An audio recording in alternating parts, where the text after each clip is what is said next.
Let's start. So maybe a brief introduction of myself. Not really much into this kind of stuff, but I'll try my best. So I'm Filipe Moraes. I'm from Porto, Portugal, 46 years old.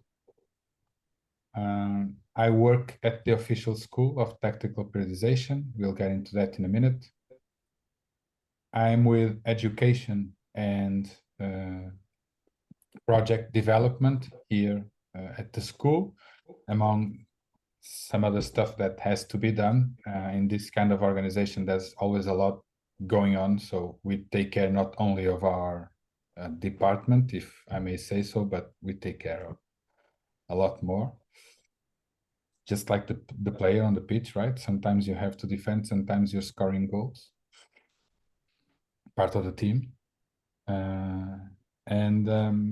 That's it. So I'd like to start this by welcoming everyone to this webinar. This is an event where we will be presented with experience from two well-positioned persons in the US soccer. And I hope it meets everyone's expectations. I have to mention that this event is promoted by the official School of Tactical Periodization, of course. So talking a little bit about Pierre Soubrier, he's an experienced professional athletic trainer and sport performance expert. He worked with Portland Thorns, Washington Spirit, Colorado Rapids, correct me if I'm wrong, Pierre, please, and New York Gotham FC, mainly in women's soccer. And I'm guessing that your time in Washington Spirit was special, I'm sure, because I believe that's where you met Crystal, right? Correct. Yes, got this one right. So welcome, Pierre. Nice to see you again. Thank you, Felipe. Very pleasure to be here.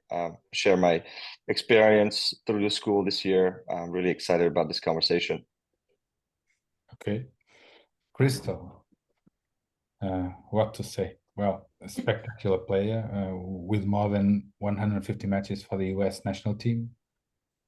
Well, World Cup winner, recent Olympic gold medalist. Well, so many achievements as a player through this beautiful career. And also, as a highlight, considered by some of the best judges in the business as the best dancer in the US team. Once you mentioned judge, I said, oh, I don't know where this is going. I'm most proud of that accolade, I will say, you know, despite anything else I've done in my career.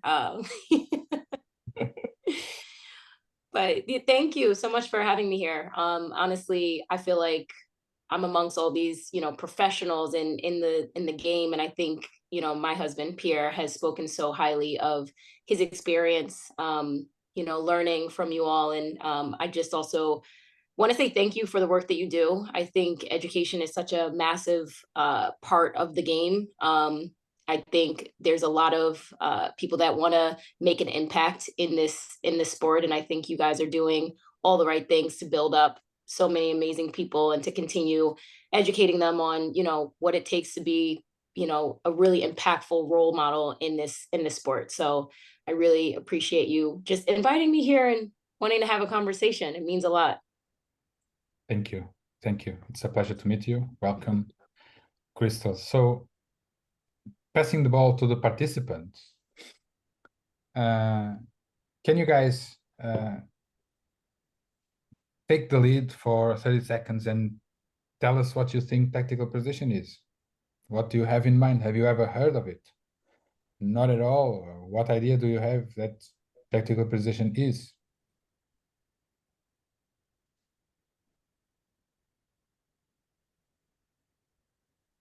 Hi, I'll be extremely honest with you. This is the first time I'm taking part of any of this program. A peer of mine, Umberto Pereira, here in Canada. I'm based in Canada. We talked about him, and he sent me the link today. I think you should attend this. It's going to be good for you. again, I'm just curious. Again, tactical prioritization is something important in terms of what the philosophy is. I try to study on my own, but I'm definitely interested in growing into that subject. So thus, I find myself here. But that being said, I'm actually in transit between the office and the pitch, so I apologize if I cannot show my face in the webinar. But I'm really interested in. I think I have a vague idea, and hopefully this, especially in the men and women comparison of football, it will help me as well. Sorry. Okay. Not sure about the differences, more sure about the similarities, but let's try. And that's what I meant. Sorry, that's what I apologize. Yeah, sure. Any of the other two friends would like to take a shot?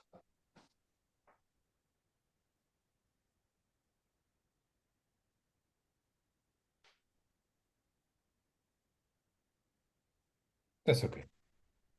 We try. Sometimes we miss a penalty, right?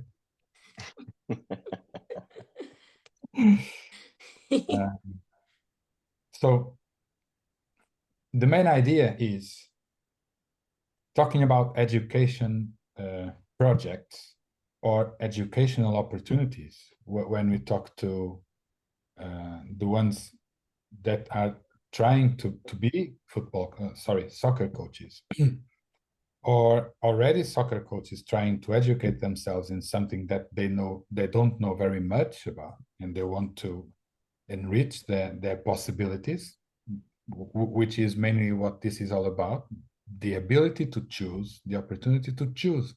We only have a choice when we know moderately well two things. Only then are we able to choose. Do I identify myself the most with this perspective or that one? That's what we aim for in this school, to get coaches to know this one. And then hopefully at the end of the year, they can get a similar knowledge of at least two training methodologies and choose. That's all there is to it. There's no miracle way of winning. We all know that. There is no magical potion to win matches. We just hope we do the best we can, the most accurately according to our own personality, so we can keep in the business for as long as we can.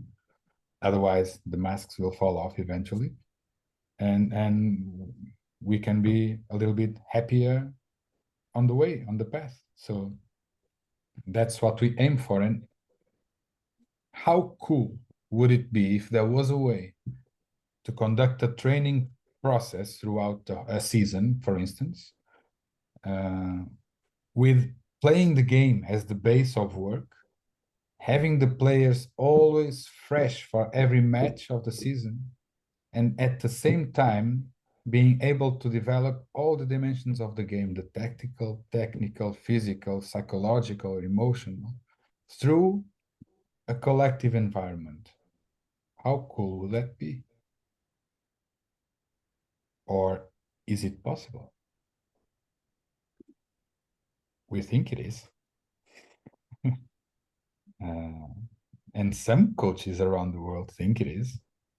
And this is exactly what we propose at this school. That's it. So I'd like to start to really quickly, before going into the main part, which is talking to them, to Pierre and Crystal, but I'd like to share my screen and give you guys a really quick tour on the website, so you may have a more decent idea of who we are, if that's even possible, in 30 seconds. Not even for a whole life, right? Not even couples. We have to maintain our how can I say, individuality, right, Pierre? We have to keep our, right, Crystal? Correct. So this is the website. I write it down on the chat window. for you guys to look it over. This here in the right, it's Professor Vitor Fraz with his friend and one of our coaches, Luis Castro. I think Pierre was able to meet him, both of them actually, last year, past June. And these are some of the coaches that frequently collaborate with us. They are our ambassadors actually of the school and the brand. So this is Professor Vitor Fraz, its creator. He turned 80 recently on September 29. He's fresh as a lettuce. He keeps going. He keeps reading 3,000 books a week. Not that much, but it's like it's a kind of obsession of his, tactical periodization. He lives it. He breathes it. It's his purpose, I'm guessing. Carlos Carvalhal, he's now in the first league of Portugal here at Braga. Luis Castro, who left Al Nassr recently. Vitor Pereira, he's also in Saudi Arabia. Him and Rui Quinta, they were champions at FC Porto. Miguel Cardoso, he's in Turkey, but he has also big experience in Shakhtar Donetsk and Portuguese First League, and so many other coaches like Jorge Maciel, who was champion in the First League of France recently. He's again in the First League at Olympique Lyonnais. Pierre Sage, he's now the head coach of Olympique Lyonnais. I don't know if he was in your class, Pierre. Another No. That's he was on the previous class, so okay. Pep Lijnders and Vitor Matos, who were assistant coaches to Jurgen Klopp recently in Liverpool, winning everything that is to win here in Europe, Premier League in England, Champions League, whatever. So we have now applications open for the Professional Master, the 6th edition in English, the 3rd edition in Spanish, and now we're coming straight and directly to the US, Dallas, more specifically to FC Dallas, for a program that is called PT Methodology Diploma. That's what I'd like to show next. It's a 5-month course. How can we apply to this? Well, it's quite easy actually. So if you have the chance to be in the US and participate in the program, you'll also get a chance to have a 2 days in-person part at the FC Dallas facilities, and also get the chance to be with one or several of the ambassadors among some other coaches, because it's a e-learning training program. So you have classes online and presential classes. So it lasts for 5 months from December 1 to April 30, 2025. Live streaming classes with e-learning content and the 2 days in-person part at FC Dallas's facilities. The in-person part will happen in January 24 and 25. So it's going to be really cool, conducted in English, of course, and applications end on November 8th. So Julio, is it far away from Canada to Dallas? I'm guessing not. Well, it depends, right? I'm not really good with distances. I'm from Portugal. I'm in the Toronto area, so it could be a little bit far, but not extremely far. Alberto mentioned some stuff. I will definitely continue to look at your website and see what's the best for me. But again, cycle periodization it's a key important thing to learn in terms of training. I work with a lot of youth, both male and female, so that's why I'm here. Okay. Are you keeping your health in the right way? Beg your pardon? No, sorry, just kidding. No, stupid Portuguese joke. Oh, okay. Sorry. I speak Spanish and little bit of Portuguese, but not very much. So, Pierre, you grew up playing in the streets of Western Africa's Ivory Coast. So, first question, is soccer played in the streets of New York or not at all? And do you think that kind of informal activity or sports would be beneficial for the development of the sport? Yeah, great question. Absolutely. I grew up in the Ivory Coast. And yeah, we didn't have very much over there. Balls, fields, not much grass growing, just little patches here and there.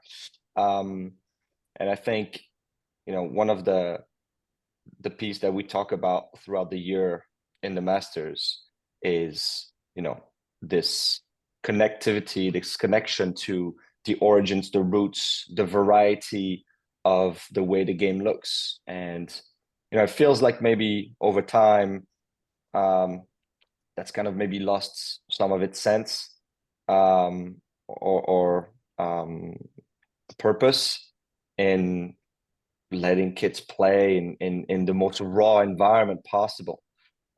Is it being played in New York City? I mean, I feel like I don't live in New York City, but I feel like more and more we start to see,